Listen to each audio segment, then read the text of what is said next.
নমস্কার বন্ধুরা, আমার নাম সঞ্জয়। আমার ইউটিউব চ্যানেলে আপনাকে স্বাগত জানাই। লক্ষ্মীর ভান্ডারের ভবিষ্যৎ কি? বর্তমানে পশ্চিমবাংলায় মা বোনেদের মনে একটাই প্রশ্ন যে লক্ষ্মীর ভান্ডারের ভবিষ্যৎ কি। কারণ এতদিন তারা লক্ষ্মীর ভান্ডারের টাকা পেয়ে আসতো প্রত্যেক মাসে। এবার বর্তমানে যেহেতু সরকার চেঞ্জ হয়েছে, এখন আর তৃণমূল সরকার নেই, বিজেপি সরকার ক্ষমতায় এসেছে, শপথ গ্রহণ করেছে এবং বিজেপি সরকার আগে থেকেই ঘোষণা করেছিল যে লক্ষ্মীর ভান্ডার বন্ধ করে বা পরিবর্তন করে তারা অন্নপূর্ণা ভান্ডার দেবে। তো এবার সবার মনে একটাই প্রশ্ন যে লক্ষ্মীর ভান্ডারের ভবিষ্যৎ কি? কারণ লক্ষ্মীর ভান্ডার যারা এতদিন পেয়ে এসেছে তাদের কি করতে হবে? তাদেরকে নতুন করে ফর্ম ফিল আপ করতে হবে, না তাদের অ্যাকাউন্টে অটোমেটিক ভাবে সেই টাকা চলে আসবে? তো চলুন আজকে এইসব প্রশ্নেরই উত্তর খোঁজার চেষ্টা করি এবং বর্তমানে সরকারি তথ্য অনুযায়ী যা লেটেস্ট খবর আছে আমি আজকে আপনাদের সেগুলি সমস্ত কিছু জানাবো। তো এই ভিডিওটা পুরোপুরি দেখবেন, কারণ এই ভিডিওর সাথে আপনার লক্ষ্মীর ভান্ডারের টাকা বা আগামী দিনে যে অন্নপূর্ণা ভান্ডার হতে চলেছে তার সম্পূর্ণ তথ্য এই ভিডিওতে আপনি পেয়ে যাবেন। দেখুন, লক্ষ্মীর ভান্ডার বনাম অন্নপূর্ণা ভান্ডার।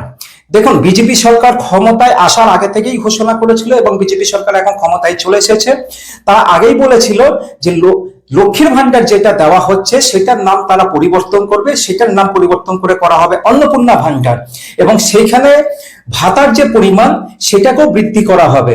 তো জিনিসটা কি হতে চলেছে, যে লক্ষ্মীর ভান্ডার সেটার নাম পরিবর্তন হয়ে অন্নপূর্ণা ভান্ডার হতে চলেছে এবং ভাতার পরিমাণও বৃদ্ধি হতে চলেছে। দেখুন, ভাতার পরিমাণ কি হবে। দেখুন, ভাতার পরিমাণ হলো সাধারণ যারা পেত তারা হলো 1500 টাকা করে পেত এবং এসসি এসটি যারা ছিল তারা 1700 টাকা করে পেত।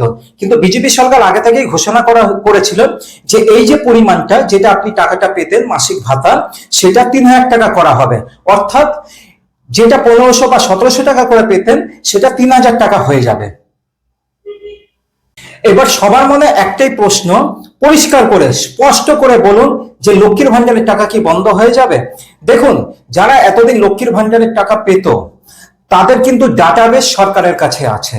ভালো করে শুনবেন, তাদের কিন্তু ডাটাবেস সরকারের কাছে আছে এবং সরকারি তথ্য অনুযায়ী হঠাৎ করে যে লক্ষ্মীর ভান্ডার বন্ধ হয়ে যাবে এরকম কোনো তথ্য নেই। এরকম কোনো তথ্য নেই, কারণ সরকারের কাছে সম্পূর্ণ আপনার ডাটা কিন্তু আছে যারা যারা এই লক্ষ্মীর ভান্ডারের টাকা পেত। তো আপনার মনে কিন্তু এই মুহূর্তে কোনো দুশ্চিন্তার কারণ নেই যে হঠাৎ করে আপনার লক্ষ্মীর ভান্ডার টাকা যেটা পেতেন সরকার পরিবর্তনের ফলে অন্নপূর্ণা ভান্ডার হয়েছে, না প্রকল্পের নাম পরিবর্তন হয়েছে, তার মানে এই নয় যে হঠাৎ করে আপনি যে টাকাটা পেতেন সেটা বন্ধ হয়ে যাবে। এবার আপনার কাছে মনে প্রশ্ন আসতে পারে যে নতুন করে কি ব্যাংক ডিটেলস কিছু দিতে হবে বা নতুন করে কি কিছু ফর্ম ফিল আপ করতে হবে? দেখুন, এখনো পর্যন্ত সরকারি পোর্টালে বা সরকারি তথ্য অনুযায়ী এখনো সেরকম ভাবে কোনো নির্দেশিকা আসেনি।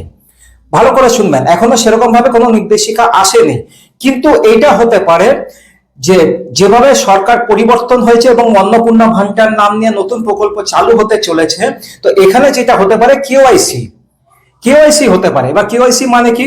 ধরুন, যাদের আধার কার্ডে বা ব্যাংকের ডিটেলসে ভুল আছে তাদের নতুন করে কোনো কিছু ফিল আপ করতে হতে পারে বা রেজিস্ট্রেশন করতে হতে পারে। এই প্রক্রিয়া হতে পারে, এখনো চালু হয়নি, কিন্তু এই প্রক্রিয়া চালু হবার সম্ভাবনা আছে এবং সেটা চালু হলেও সেটা সম্ভবত এই মাসে না হলেও আগামী মাসে হয়তো এই ধরনের কোনো প্রক্রিয়া চালু হতে পারে। তো দেখুন, এখনই দুশ্চিন্তার কিন্তু কোনো কারণ নেই।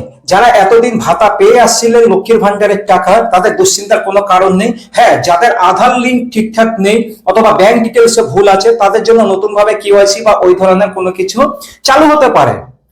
কিন্তু যারা নর্মাল ভাবে যারা পেয়ে আসছিলেন তাদের এখনই দুশ্চিন্তার কোনো কারণ নেই। কারণ হলো আপনাদের ডাটা কিন্তু সরকারের কাছে আছে। একটা কথা খেয়াল রাখবেন যে আপনার ডাটা কিন্তু সরকারের কাছে আছে। তো নতুন ভাবে সমস্ত কিছু বন্ধ হয়ে যাবে এবং তারপর নতুন ভাবে সমস্ত কিছু আবার ফর্ম ফিল আপের মাধ্যমে চালু হবে, এই ধরনের কোনো ঘোষণা কিন্তু সরকারের তরফে আসেনি। তাই এখনই কে কি বলছে না বলছে সেই কথায় যাবেন না। আমার ভিডিওটাকে ফলো করুন এবং আমার কাছে যখনই নতুন তথ্য আসবে আমি আপনাদেরকে শেয়ার করব। তাই দুশ্চিন্তার কোনো কারণ নেই। যারা পেয়ে আসছিলেন আশা করি আগামী দিনে তারাও পাবেন। শুধু হয়তো কিছু চেঞ্জ হতে পারে, প্রকল্পের নাম চেঞ্জ হতে পারে, টাকার পরিমাণ চেঞ্জ হতে পারে এবং যাদের কেওয়াইসি ঠিকঠাক নেই, যেরকম আধার বা ব্যাংকের লিঙ্ক ঠিকঠাক নেই, তাদের হয়তো সেইগুলো করতে হতে পারে। তাই এইভাবে কোনো রকম দুশ্চিন্তার কারণ নেই। আপনি যেরকম পেয়ে আসছিলেন আগামী দিনেও সেরকম পাবেন, শুধুমাত্র ভাতার নাম চেঞ্জ হবে, সেটা লক্ষ্মীর ভান্ডার থেকে অন্নপূর্ণার নাম হয়ে যাবে এবং সেটা যে পরিমাণ টাকার পরিমাণ ছিল সেটা বৃদ্ধি পাবে। তাই দুশ্চিন্তার এখনই কারণ নেই। যদি কোনো নতুন আপডেট আসে আমি ভিডিওর মাধ্যমে আপনাদের মাধ্যমে অবশ্যই শেয়ার করব। ধন্যবাদ। জয় হিন্দ।